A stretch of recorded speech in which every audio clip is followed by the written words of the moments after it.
वैदिक ग्रंथ ईसा पूर्व 600 ईसा पूर्व।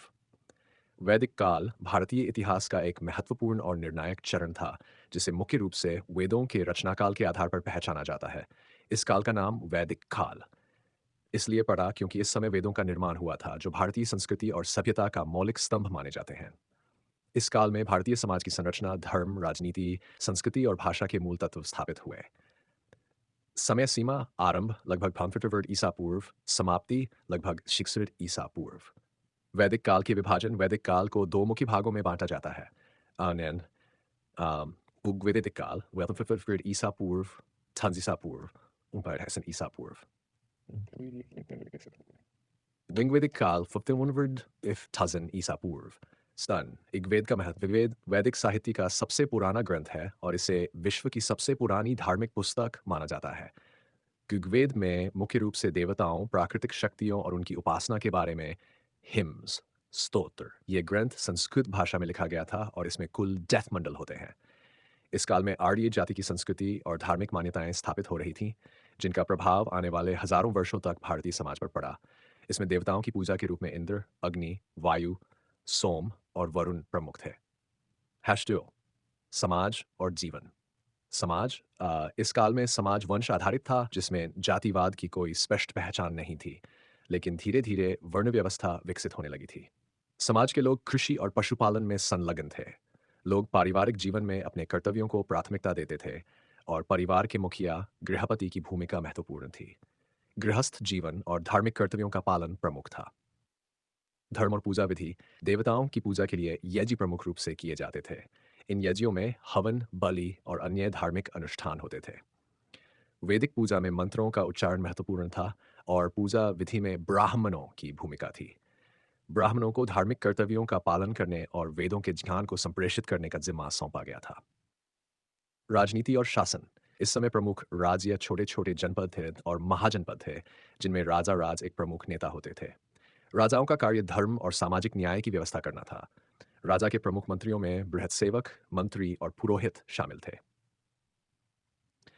राज्य का शासन लोकतांत्रिक था और राज्यसभा में प्रमुख व्यक्तियों की भूमिका होती थी, जो जनमत संग्रह और निर्णयों में भाग लेते थे। उत्तर वैदिक काल, 1000 ईसा पूर्व, 600 ईसा पूर्व। यैन, धर्म में बदलाव: उत्तर वैदिक काल में ऋग्वेद के अलावा यजुर्वेद, सामवेद और अथर्ववेद का निर्माण हुआ, जिनमें विभिन्न यज्ञ विधियों, मंत्रों और तंत्रों का विवरण था। इस काल में यज्ञों की प्रथा में अधिक जटिलता आई और धार्मिक अनुष्ठान बढ़े। साथ ही वैदिक समाज में तंत्र मंत्र और दवाइयों का भी महत्व बढ़ा, जैसे कि अथर्ववेद में चिकित्सकीय उपचारों का उल्लेख मिलता है। धीरे धीरे भक्ति मार्ग और कर्मकांड का जोड़ बढ़ा, जो बाद में उपनिषद और भगवद गीता जैसे ग्रंथों के माध्यम से विस्तृत हुआ।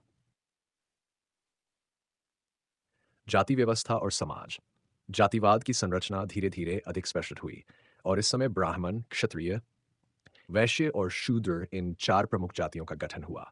सामाजिक और धार्मिक कर्तव्यों के आधार पर हर वर्ग का कार्य निर्धारित किया गया था, जिसमें ब्राह्मणों को धार्मिक कार्यों का पालन करना था, क्षत्रिय युद्ध करते थे, वैश्य व्यापार और कृषि करते थे और शूद्रों को सेवा कार्यों में संलग्न किया गया था। वर्ण व्यवस्था इस समय की मुख्य सामाजिक संरचना बन गई। धर्म, योग और दर्शन: उत्तर वैदिक काल में धर्म की परिभाषा में विस्तार हुआ और उपनिषदों का निर्माण हुआ, जिनमें जीवन के गहरे दार्शनिक पहलुओं पर विचार किया गया। योग और ध्यान की प्रथा भी इस समय के साथ विकसित हुई और इससे संबंधित ग्रंथों की रचना की गई। आध्यात्मिक जागरण का महत्व बढ़ा और इस समय आत्मा, आत्मन और ब्रह्म के बीच संबंधों पर विचार किया गया। राजनीति और शासन: उत्तर वैदिक काल में महाजनपदों की संख्या में वृद्धि हुई। इस समय क्षत्रिय वंश राजवंश शक्ति में थे और विभिन्न क्षेत्रों में जनपदों और महाजनपदों के रूप में स्वतंत्र राज्यों का गठन हुआ। प्रमुख जनपदों में काशी, कौशल, मगध, मल्ल और वज्जी संघ शामिल थे। इस काल में राजनीति में प्रजातांत्रिक तत्व भी मौजूद थे, जैसे कि मल्ल जनपद में राजा के चयन हेतु सभा का आयोजन किया जाता था। व्यापार और संस्कृति: व्यापार और उद्योग में वृद्धि हुई। लोग नदियों के मार्ग से व्यापार करते थे। संचार और यातायात के साधनों में सुधार हुआ और व्यापारिक नेटवर्क में विस्तार हुआ। धातु उद्योग, विशेष रूप से लोहे की धातु का उपयोग बढ़ा। साहित्यिक गतिविधियों का भी विस्तार हुआ, जिसमें काव्य और नाटक की प्रारंभिक रूपरेखा उभरी। वैदिक काल के प्रमुख काव्य और ग्रंथ: वेद, धर्म, देवताओं और पुरोहितों से संबंधित ग्रंथ। यजुर्वेद, यज्ञों और अनुष्ठानों के विषय में विस्तार से जानकारी। त्रैसामवेद, संगीत और सामूहिक पूजा से संबंधित। अथर्ववेद चिकित्सा, तंत्र मंत्र और शांति से संबंधित। 5 उपनिषद वेदों का अंतिम भाग जो वेदांत के विचारों का आधार है। निष्कर्ष वैदिक काल भारतीय सभ्यता का प्रारंभिक और महत्वपूर्ण चरण था। इसमें धार्मिक, सामाजिक और राजनीतिक ढांचे का विकास हुआ, जिसने भारतीय संस्कृति की नींव रखी। इस काल की प्रमुख विशेषताएं जैसे वर्ण व्यवस्था, धार्मिक पूजा विधियां, योग और दर्शन ने भारतीय समाज को एक स्थायी दिशा दी। यज्ञ, मंत्र, वेद और धर्म के साथ एक सशक्त वैदिक समाज की संरचना अस्तित्व में आई, जो बाद में भारतीय संस्कृति के स्तंभों में से एक बन गई।